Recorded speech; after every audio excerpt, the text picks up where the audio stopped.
I'm Ricc Rollins, and this is Going Places. Don't you want to come along? Let's go.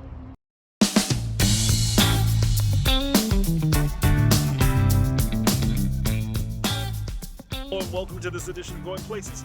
I hope your morning is amazing.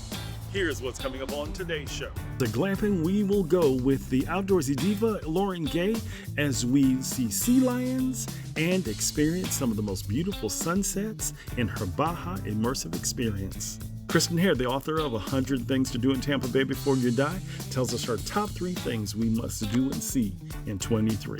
Our favorite pet vet, Dr. Nabuki's back, and we're talking about how to walk your dog properly and protectively, since January is National Walk Your Dog Month.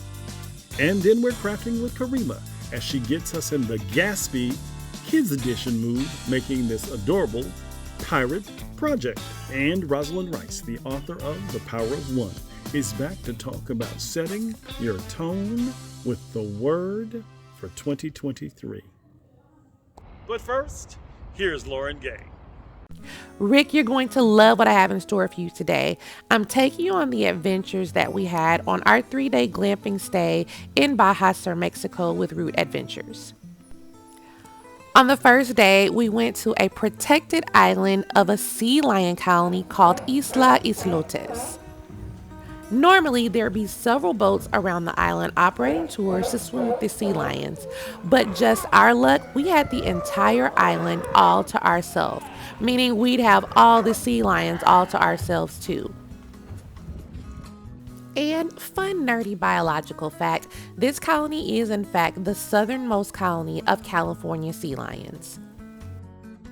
This colony acts as a safe haven and a nursery for the sea lions to come and have their pups.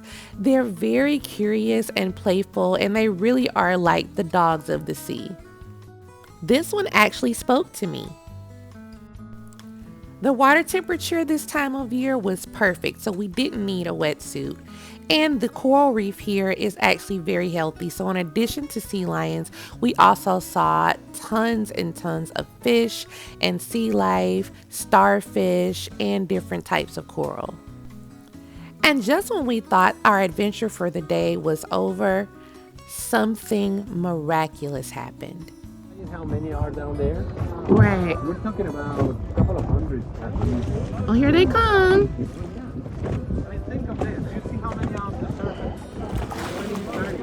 Down there below is going to be a couple hundred. Easily.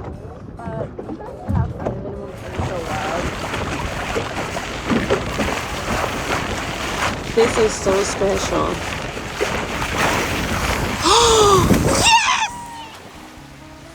We came upon a super pod of dolphins. I've never experienced anything like this. There were hundreds and hundreds and hundreds of dolphins. You just saw spouts going up everywhere. And we saw them launch themselves 20 feet in the air. I've never seen dolphins play in the wild like this.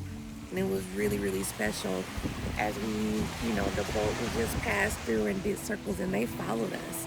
They were following us, keeping up with the boat, interacting with us, blowing their blowholes up at us as we leaned over the edge, smacking the water with their tails and their fins.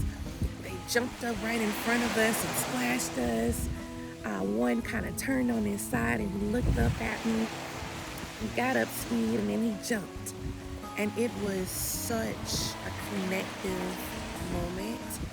I will never forget that day as long as I live. It was such a connection.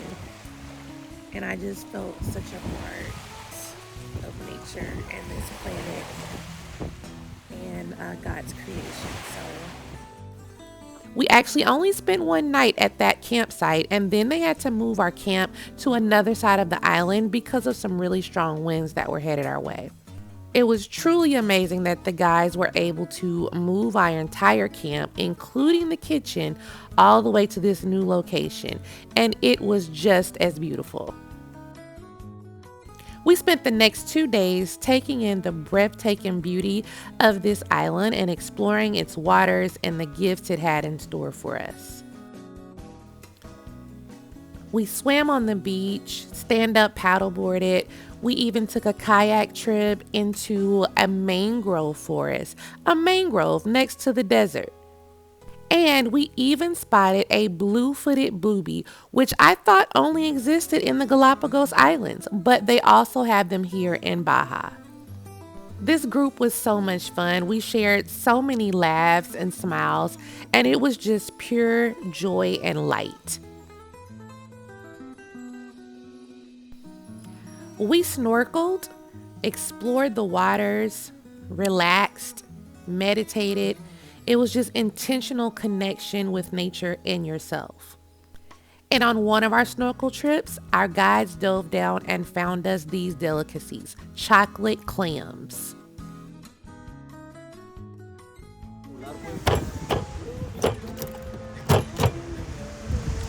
Súbemelas limpiando, güey. Por favor.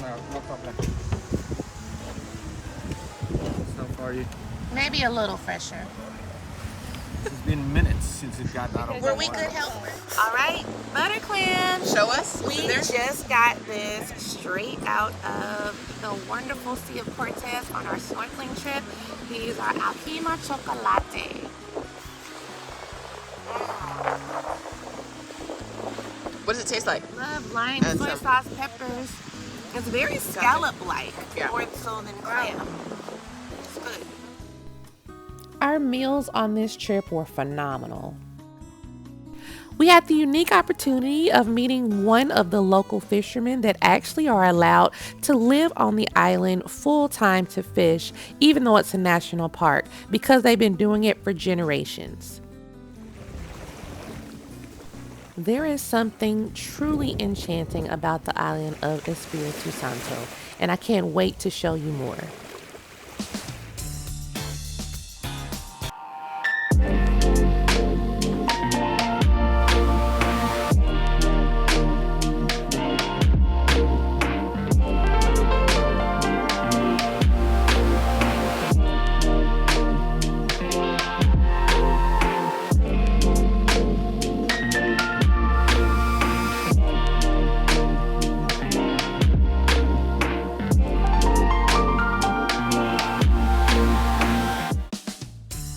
It's 2023 and Kristen Hare is back with us, and we are excited because she is the author of 100 Things to Do in Tampa Bay Before You Die. Now, Kristen has a philosophy, and I agree with her wholeheartedly. And that philosophy is, Kristen? Don't let the tourists have all the fun. We live in the place where the rest of the world vacations. It's really easy to discount some of the amazing things to do here. Don't let them do it. You got to have all the fun yourself. Okay, so you got 3 things that you think we should resolve to do Yes. this year. Okay. 3 hometown tourist New Year's resolutions for you, Rick. So the first is kind of obvious, but it takes swallowing your pride a little, and that is to sometimes act like a tourist, right? We live here, and there's a lot of things that are, featured, and they're aimed toward people who don't live here. So sometimes you have to think like a tourist and do the things you would do before you go somewhere, which includes doing your homework, checking out Facebook pages, seeing what people are saying about places, and then trying things that you might dismiss. So here is a new favorite for me. I'm working on a new book about Tampa Bay's historic hotels, motels, and inns. And yeah, I'm taking Don't Let the Tourists Have All the Fun to a totally new level. I'm taking it very seriously. And no, you need to and sell it as merch. Yes, I do. I need it as a t-shirt. That's a fabulous idea.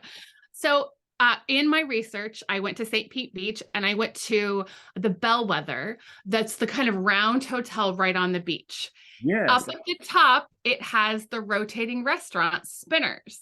I've lived here for 10 years. I've never been. Have you ever been there? No. It has a rotating restaurant. You get to watch the sunset.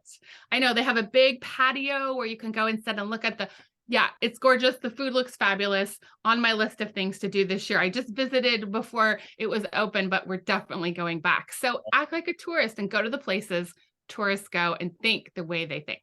That's Okay. number one. And this is number one. Yep. Okay.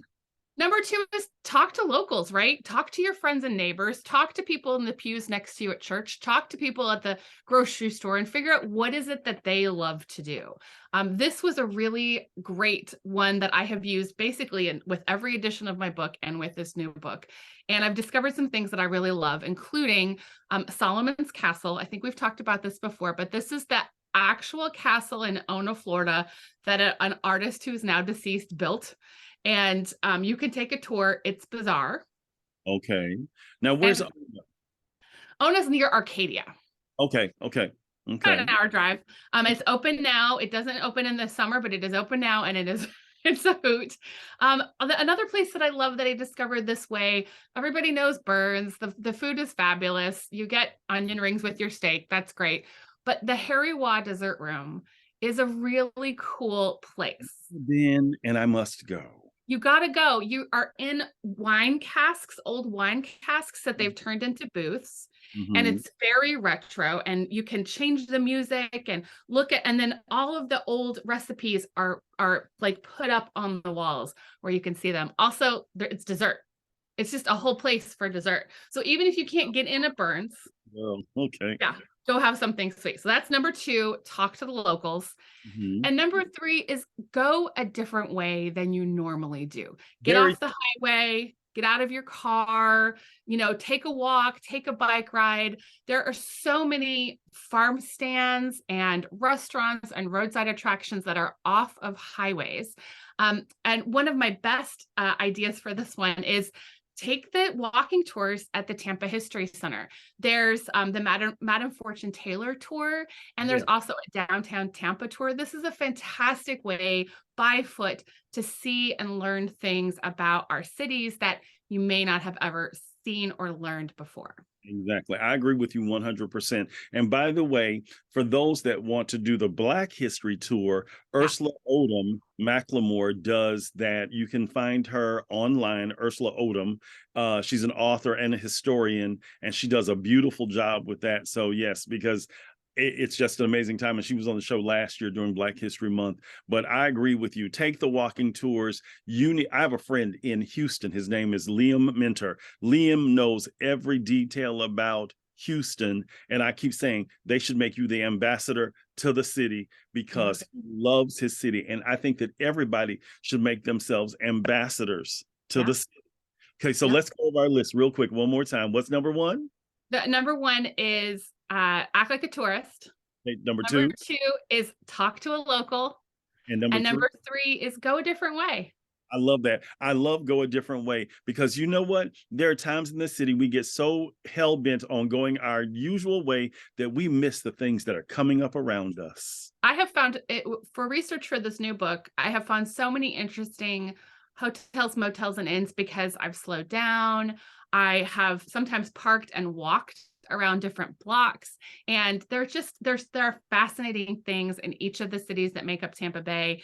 They're worth visiting and poking around and finding out more. Kristen, and before you leave, we have Rosalind Rice coming on later, and she talks about the power of one. What's your one word for the new year?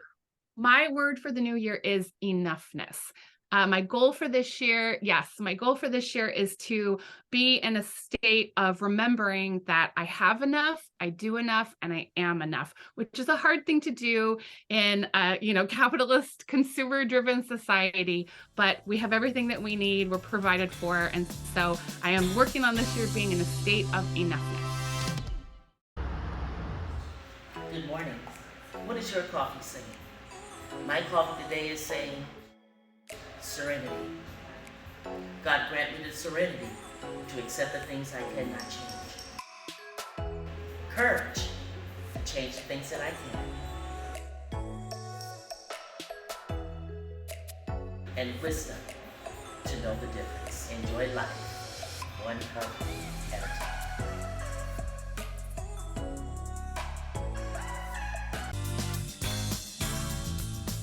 Welcome back to this edition of Going Places. We decided to take Icy for a walk. You all remember Icy. And so this January is National Walk Your Dog Month. So we decided to take Icy on a walk. And so when I think about walking the dog, what's the greatest health risk? And what's the thing that we need to be concerned with anytime we're walking any dog? So you always want to be concerned about safety, okay? You want to make sure there's no cars or motor vehicles that can injure your pets potentially. Also, if, with Icy, she's very particular, you have to make sure that if there are other pets or other humans around, that they're not too close unless your pet is comfortable with them. If they're not comfortable with it, then you just have to let people know, hey, please stay away. Okay. I was reading something recently about this thing called sniff walks. Yes. What are sniff walks, Doc? So pets love that. Their senses are 100 times or even 1,000,000 times stronger than ours. So when they're walking and getting exercise, they're also sniffing and activating that. So they're figuring out what in their area, what those smells are. So they can keep track of it because they like to have their territory and their areas. Okay. So let's take Icy little one.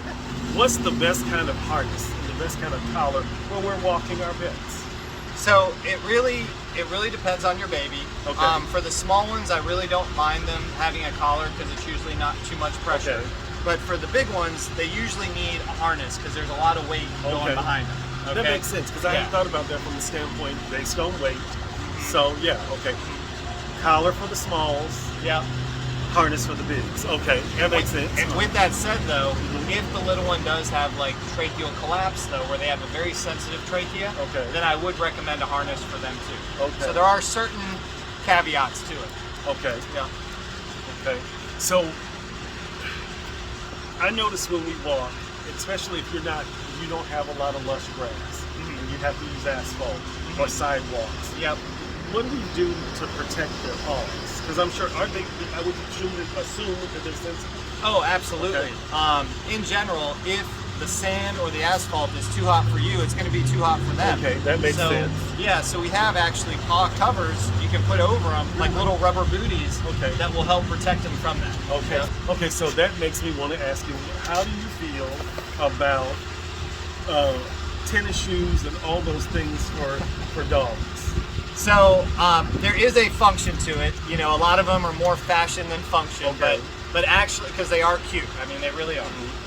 However, if it's too hot out and you put those on, they will help protect them. They really will. They'll add an extra layer, just like an extra layer of skin. Okay. So last question. So if right now it's a beautiful day out, but if it's cold, should I put my dog on a sweater because I'm wearing a sweater or a jacket, or am I just trying to be trendy with my dog or my cat? So most of the time, again, it's trendy. Most of it's trendy.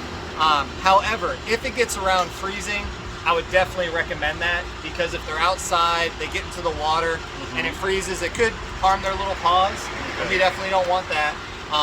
But yeah, again, they look really cool. There is a purpose to them. Okay. If it gets close to freezing, but other than that, most of the time they're going to do fine. Okay. Well, I thank you, Dr. Nabuki. If you want more information, go to the QR code on the side, and the folks at Royal Pets will be glad to help you anytime.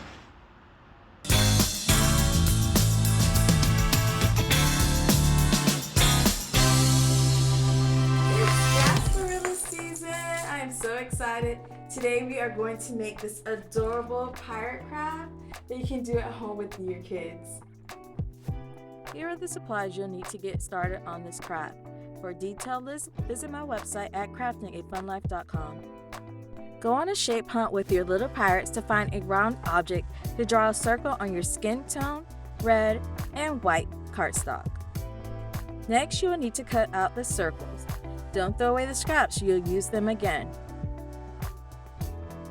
Using the red scrap paper, cut out 2 small strips.